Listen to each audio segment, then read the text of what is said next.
Ezra, Kabanata 10. Habang si Ezra ay nakadapang nananalangin sa harap ng templo at tumatangis na ipinapahayag ang mga kasalanan ng bayan, pumalibot sa kanya ang napakaraming tao na buong kapaitan ding tumatangis. Pagkatapos ay sinabi sa kanya ni Sekanias na anak ni Jehiel mula sa angkan ni Elam, "Nagtaksil kami sa ating Diyos dahil nag-asawa kami ng mga babaeng dayuhan. Gayon may pag-asa pa rin ang Israel sa kabila ng lahat ng ito. Kaya't sumusumpa kami ngayon sa ating Diyos na palalayasin at hihiwalayan namin ang mga babaeng ito, pati na ang mga anak nila. Gagawin namin ang payo mo at ng iba pang mga pinuno na may paggalang sa utos ng ating Diyos. Tutuparin namin ang anumang itinatakda ng kautusan. Bumangon ka at gawin mo ito sapagkat ito'y pananagutan mo at kami nasa likuran mo."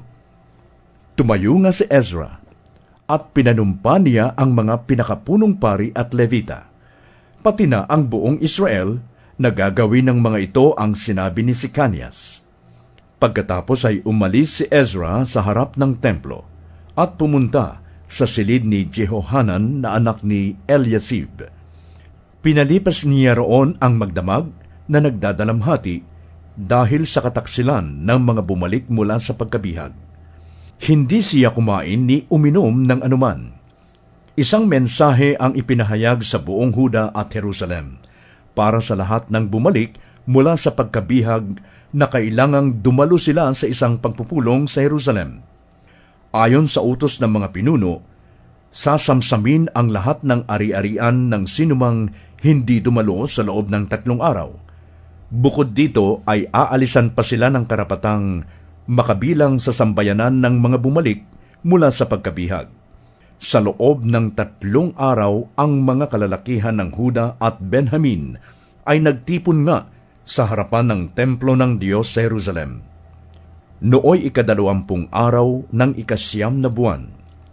Ang mga tao'y nanginginig dahil sa kahalagahan ng bagay na pinag-uusapan at dahil din sa napakalakas na ulan. Tumayo ang paring si Ezra at sinabi sa kanila, "Nagtaksil kayo sa Diyos nang mag-asawa kayo ng mga babaeng banyaga, at dahil dito ay pinalaki ninyo ang pagkakasala ng Israel. Kaya nga, ipahayag ninyo ang inyong mga kasalanan kay Yahweh na Diyos ng inyong mga ninuno, at gawin ninyo ang kanyang kagustuhan. Humiwalay kayo sa mga taga rito.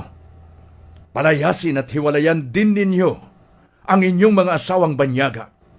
Pasigaw na sumagot ang buong kapulungan, "Gagawin namin ang anumang sasabihin mo sa amin. Ngunit masyadong marami ang mga tao at napakalakas ng ulan. Hindi kami makakatagal sa labas.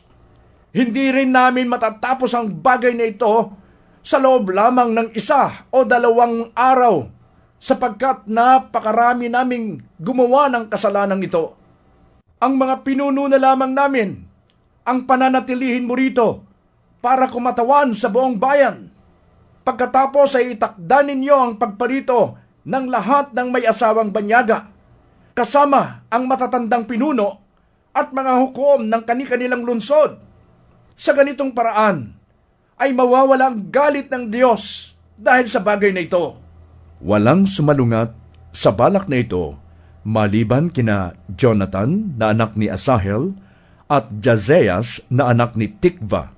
Sila na may sinuportahan ni na Mesulam at Sabetay na isang Levita.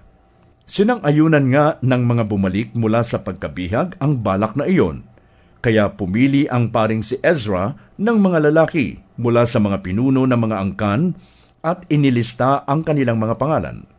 Nang unang araw ng 10 buwan, sinimulan nila ang kanilang pagsisiyasat, at sa loob ng sumunod na 3 buwan ay nasiyasat nila ang lahat ng kaso ng mga lalaking may mga asawang banyaga. Ito ang listahan ng mga lalaking may asawang banyaga sa mga pari mula sa angkan ni Josue at ng kanyang mga kapatid, ang mga anak ni Jehozadak na sina Maaseas, Eliezer, Jarib, at Gedalia. Nangako silang palalayasin at hihiwalayan ang kanilang mga asawa. Nag-alay din sila ng lalaking tupa bilang handog na pambayad sa kasalanan. Mula sa angkan ni Immer, sina Hanani at Zebadias. Mula sa angkan ni Harim, sina Maaseyas, Elias, Simayas, Jehiel at Uzayas. Mula sa angkan ni Pashur, sina Elionai, Maaseyas, Ismael, Netanel, Jozabad at Elasa. Sa mga Levita, sina Jozabad, Simei, Petahias, Huda, Eliezer, at Kelayas, nakilala rin sa pangalang Kelita. Sa mga mang-aawit, si Eliasib. Sa mga bantay sa pinto ng templo, sina Salum, Telem, at Uri. Mula naman sa angkan ni Paros, sina Ramias, Izias, Malkijas, Mijamin, Eleazar, Malkijas, at Benayas. Mula sa angkan ni Elam, sina Matanias, Zekarias, Jehiel, Abdi, Jeremot, at Elias. Mula sa angkan ni Zatu, sina Elionai, Eliasib, Matanias, Jeremot, Zabad, at Aziza. Mula sa angkan ni Bebay, sina Jehohanan, Hananias, Zabay, at Atlay. Mula sa angkan ni Bani, sina Mesulam, Malok, Adayas, Jasub, Seyal, at Jeremot. Mula sa angkan ni Pahat Moab, sina Adna, Helal, Benayas, Maaseyas, Matanias, Bezalel, Binui, at Manases.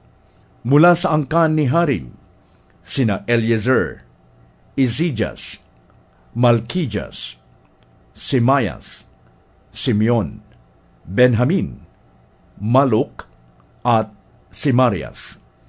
Mula sa angkan ni Hasum, sina Matenai, Matata, Zabad, Eliphelet, Jeremai, Manases, at Simei.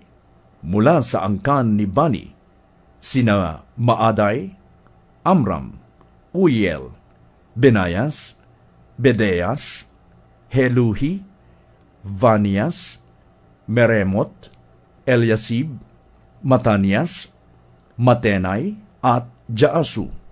Mula sa angkan ni Binui, sina Simei, Selemias, Natan, Adayas, Maknadebay, Sasay, Saray, Azarel, Selemias, Simarias, Salum, Amarias, at Jose. Mula sa angkan ni Nebo, sina Jeiel, Matitias, Zabad, Zabina, Jaday, Joel, at Benayas. Ang lahat ng ito ay may mga asawang banyaga na hiniwalayan nila at pinaalis kasama ang kani-kanilang mga anak.